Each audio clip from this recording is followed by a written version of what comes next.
శుభోదయం. క్రీస్తునందు ప్రియమైన విశ్వాసులారా, సజీవుడు పునరుద్ధరణ యేసు క్రీస్తు యొక్క శుభప్రదమైన నిరీక్షణ నామంలో మీ అందరికీ ఉదయకాల శుభాలు తెలియజేస్తున్నాను. ఈ ఉదయకాల సమయంలో మన టీఎల్సీ అనుదిన ఆహారంలో దేవుని యొక్క వాక్యాన్ని మనం చదువుకున్నాం. మత్తయి సువార్త 4వ అధ్యాయము 22వ వచనాన్ని మనం చదువుకున్నాం. వెంటనే వారు తమ దోణిను తమ తండ్రిని విడిచిపెట్టి ఆయనను వెంబడించిరి. దేవుని బిడ్డలారా, ఈ ఉదయకాల సమయంలో దేవుడు ఒక శ్రేష్టమైనటువంటి మాట ద్వారా మనతో మాట్లాడుతున్నాడు.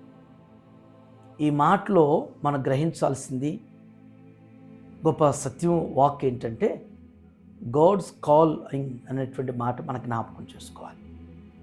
దేవుని యొక్క పిలుపు. దేవుడు తన పని కొరకు తన బిడ్డలు పిలుస్తూ ఉంటాడు. ఎవరు ఏ పని కొరకు సమర్థులో వారి యొక్క ఎబిలిటీని బట్టి, సామర్థ్యాన్ని బట్టి దేవుడు ఆ పనికి పిలుస్తూ ఉంటాడు. ఆయన పిలుపుని ప్రతి ఒక్కరు కూడా అంగీకరించాలి. బైబిల్ గ్రంథంలో మనం పాత నిబంధన గ్రంథంలో గమనిస్తే దేవుడు కొందరిని న్యాయాధిపతులుగా ఉండటానికి పిలిచాడు, మరికొందరిని ప్రవక్తలుగా, మరికొందరిని రాజులుగా, మరికొందరిని యాజకులుగా ఉండటానికి దేవుడు వారిని పిలిచినప్పుడు వారు దేవుని పిలుపును అంగీకరించి లోబడ్డారు. ఈ భాగంలో దేవుడు డిసైబుల్స్ని పిలుస్తూ ఉన్నాడు, పామరులైనటువంటి జాలరులని పిలుస్తూ ఉన్నాడు. గలిలయ సముద్రంలోనే వారి జీవితం అంతా కూడా అక్కడే గడిపి జీవించేటువంటి జాలరులని యేసుస్వామి ఒక దినాన్ని పిలుస్తూ ఉన్నాడు. ఆయన పిలిచిన వెంటనే అక్కడ ఒక మంచి మాట ఉంది, వెంటనే. దేవుని బిడ్డలారు ఎప్పుడు కూడా దేవుని సన్నిధిని కానీ దేవుని పనులను కానీ ఎప్పుడు కూడా జాగు చేయకూడదు, ఆలస్యం చేయకూడదు. ఎప్పుడు కూడా నెగ్లెక్ట్గా అనేటువంటిది మనం చూపించకూడదు, నెగ్లిజెన్సీ అనేటువంటిది ఉండకూడదు. దేవుని వాక్యం చదివే విషయమైనా, ప్రార్థించే విషయమైనా, ఆరాధనలో పాల్గొనే విషయమైనా కానీ ఆలస్యం లేకుండా ఆసక్తితో దేవుని పని చేయాలి. యేసుస్వామి పిలిచిన వెంటనే అనేటువంటి మాట, వారు తమ దోణెను అనేటువంటి మాట. దోణె వారి జీవితం, వారి యొక్క జీవనం. దోణె అనేటువంటిది వారి జీవనం, వారి జీవితం. దోణి ఉంటేనే గలిలయ సముద్రంలో చేపలు పట్టడానికి జాలర్లకు ఉంటుంది. దోణి లేకుండా వారి వృత్తిని ముందుకు కొనసాగించలేరు. దోణి ఉంటేనే వారి జీవనం అనేటువంటిది గ్రహించాలి. ఈ దోణిను విడిచిపెడుతున్నారు అంటే వారి జీవనాన్ని వారికి నిత్య సమృద్ధినిచ్చేటువంటి దోణిను విడిచిపెడుతున్నటువంటిది మొదటి మాట. రెండవ మాట, తమ తండ్రిని విడిచిపెట్టిరి. భూలోకం జన్మనిచ్చేటువంటి తండ్రిని విడిచిపెడుతున్నారు. పరలోకపు తండ్రి పిలుపుకి లోబడుతూ ఆ పిలుపును అంగీకరిస్తూ ఇహలోక తండ్రి అనేటువంటి వారి శిష్యుల యొక్క తండ్రిని వారు విడిచిపెడుతున్నారు.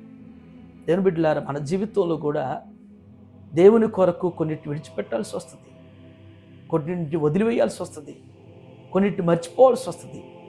ఎవరైతే దేవుని కొరకు ఏదైతే విడిచిపెడతారో, ఏదైతే మర్చిపోతారో, ఏదైతే మరి వారి జీవితంలో తీసివేసుకుంటారో, దేవుడు వారి పక్షాన గొప్ప కార్యాలు చేయగలుగుతారు. పామరులైనటువంటి జాలరులు లోకమును తలక్రిందులు చేసేవారు అనే ప్రశంస వారికి దొరికింది. అలాంటి కీర్తి ఘనత వారు పొందుకున్నారు. దేవుని కొరకు హతసాక్షులు అయిపోవటానికి కూడా వెనకాడలేదు. ఉదయకాల సమయంలో దేవుని పనులు ఎప్పుడు కూడా ఆలస్యం చేయటం కానీ, ఎప్పుడు కూడా జాగ్రత్తను చూపించడం అనేటువంటిది ఉండకూడదు. దేవుని కొరకు కొన్నిటిని నష్టపోయినా కానీ, కొన్నిటిని కోల్పోయినా కానీ, విడిచిపెట్టినా కానీ బాధగా భావించకూడదు. అది గొప్ప ఆధిక్యతగా, గొప్ప ధన్యతగా నీవు నేను భావించాలి. ఏదేమైనా ఈ లోకంలో ఏ బంధం శాశ్వతం కాదు, కానీ దేవుని కొరకు మనం సమస్తాన్ని విడిచిపెట్టి వెంబడించేటువంటి వారుగా ఉండాలనేటువంటిది గ్రహిస్తూ ఈ మాటలు మా అందరి జీవితంలో దేవుడు స్థిరపరిచి నెరవేరుస్తూ శిష్యుల్లాగా మన జీవితాలను కూడా దేవుడు మలుచునుగాక. ఆమేన్. ప్రార్థన చేసుకుందాం. పరిశుద్ధుడైన తండ్రి, కృపగల నాయన మీకు వందనాలు ప్రభా. ఈ ఉదయం నాయన పిలుపు యొక్క శ్రేష్టతను మాకు జ్ఞాపకం చేసిన దాన్ని బట్టి మీకు వందనాలు. మీరు నాయన మీరు పిలిచినప్పుడు నా తండ్రి ఏ పని కొరకైతే ఏ బాధ్యత మాకు అప్పగించుకు పిలిచున్నారో శక్తి లోపం లేకుండా నాయన మేము లోబడేవారుగా విధేయత చూపించేవారుగా అయ్యా నిలుచుటకు మీ కృపద ఇచ్చేయండి. శిష్యులు నా తండ్రి మీరు పిలిచినప్పుడు వారు నాయన వెంటనే వారి తమ ధోనులు తమ తండ్రిని విడిచిన ఆయన మిమ్మల్ని వెంబడించారు. మా జీవితాల్లో కూడా నా తండ్రి అలాంటి నాయన తెగింపుతో కూడినటువంటి భక్తి చేసేవారుగా దేవా మీ కొరకు నాయన ఒకవేళ భూమి మీద మేము నష్టపోవాల్సినవి వదిలివేయాల్సినవి ప్రభా విడిచిపెట్టాల్సినవి ఉన్నప్పుడు మీ వాక్యానుసారంగా నా తండ్రి దేవ మేము కూడా వదిలిపెట్టేవారుగా విడిచిపెట్టేవారుగా తెగింపు కలిగినటువంటి వారుగా సాగుటకు మీ కృపద ఇచ్చేయండి దేవా.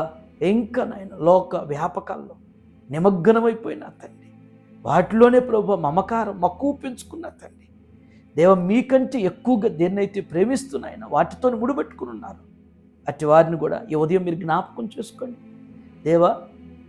కీర్తనాకాడనట్లుగా నీవు నాకుండగా లోకములో ఏదీ నాకు అక్కర్లేదన్నట్లుగా నా తండ్రి దేవ మా జీవితంలో కూడా ప్రభా అట్టి భక్తి జీవితాన్ని కలిగిన తండ్రి మీ చిత్తాన్ని గైకొని జీవించే వారికి స్థిరపరచండి. ఈ ఉదయం నాయన టీఎల్సీ దినాహారం చూస్తున్న ప్రతి బిడ్డను కూడా మీ చేతులకు అప్పగిస్తున్నాం. వారు చేయనటువంటి వారి పనుల్లో వారి ప్రయాణాల్లో వారి బాధ్యతలు మీరు వెన్నంటి నడిపించి బలపరచమని యేసయ్య నామములో ఈ ప్రార్థన మీకు సమర్పించున్నాను తండ్రి. Amen. God bless you all.